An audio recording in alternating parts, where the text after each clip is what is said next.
আজ আমি খুব সুন্দর একটা মুখরোচক রেসিপি আপনাদের সাথে শেয়ার করব, যেটা একবার বানিয়ে 8 থেকে 10 দিন মতো রেখে খেতে পারবেন। তার জন্য এখানে 1 বাটি মতো মুগ ডাল ভালো করে ধুয়ে পরিষ্কার করে 3 থেকে 4 ঘন্টা মতো ভিজিয়ে রেখেছিলাম। জল ছাড়াই মিক্সিতে এইভাবে করে পেস্ট করে নিলাম। 1 বাটি মতো ময়দা নিলাম, তার সাথে হাফ বাটি মতো সুজি, পরিমাণ মতো নুন দিচ্ছি, সাথে একটু হলুদের গুঁড়ো আর একটু লঙ্কার গুঁড়ো, অল্প একটু জোয়ান দিয়ে দিলাম, আর তার সাথে একটু কাসুরি মেথি। আমি এখানে চিনিটা মিক্সিতে পিষে নিয়েছি, 1 চামচ মতো দিয়ে দিলাম। শুকনো উপকরণ ভালো করে মিশিয়ে নিয়ে ময়নে দিচ্ছি একটু রিফাইন্ড অয়েল।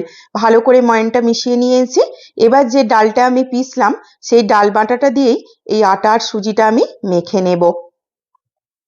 একটুও জল দিইনি, ওই ডাল বাটাটা দিয়েই আমি ময়দা আর সুজিটা ভালো করে মেখে নিয়েছি। 10 মিনিট মতো ঢেকে রেখে দিয়েছিলাম। 10 মিনিট পর ডোটা সেট হয়ে গেছে। এবার এর থেকে আমি রুটির সাইজে গুটিগুলো কেটে নেব।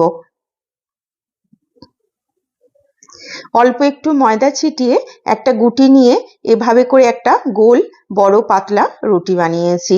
নিয়েছি এখানে ঘিটা ভালো করে রুটির উপর বুলিয়ে দিলাম, তার উপরে নিয়েছি কর্নফ্লাওয়ার, ভালো করে ছিটিয়ে দিলাম। এবার রুটির একটা সাইড থেকে এইভাবে হালকা হাতে একটা রোল বানিয়ে নেব। খুব একটা চাপ দেওয়া যাবে না, হালকা হাতে ঠিক এইরকম করে একটা রোল আমি বানিয়ে নিয়েছি। দুটো সাইড একটু কেটে বাদ দিয়ে এইভাবে করে একটু মোটা মোটা টুকরো করে কেটে নিচ্ছি। একটা টুকরো নিয়ে এইভাবে করে হাতে করে একটু প্রেস করে দিয়ে এইভাবে করে বেলুনে করে আমি বেলে নিয়েছি। এইভাবে করে প্রত্যেকটা মাট্রি আমি বানিয়ে নিয়েছি।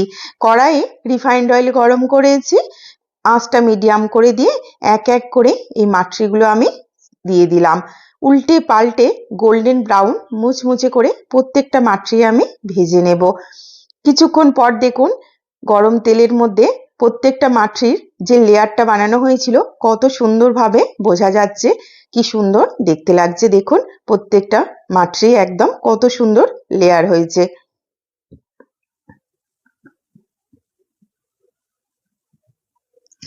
সব কটা মাট্রি আমার ভাজা হয়ে গেছে। তেল ছেঁকে তুলে নিয়ে বাকিগুলো একইভাবে ভেজে নিয়েছি। আমার মাট্রিগুলো ভাজা হয়ে গেছে, আর প্রত্যেকটা মাট্রি কিন্তু দেখুন কতটা সুন্দর লেয়ার হয়েছে আর কতটা খাস্তা মুচমুচে হয়েছে। আমি ভেঙে আপনাদের দেখাচ্ছি। মুগ ডালের এই খাস্তা মুচমুচে দেখুন, প্রত্যেকটা লেয়ার আলাদা হয়ে যাচ্ছে আর কতটা মুচমুচে হয়েছে দেখুন। ভালো লাগলে একটি লাইক করবেন, প্লিজ একটি কমেন্ট করে জানাবেন আজকের রেসিপি আপনাদের কেমন লাগলো। আরও রেসিপি দেখার জন্য আমার চ্যানেলটিকে প্লিজ সাবস্ক্রাইব করবেন।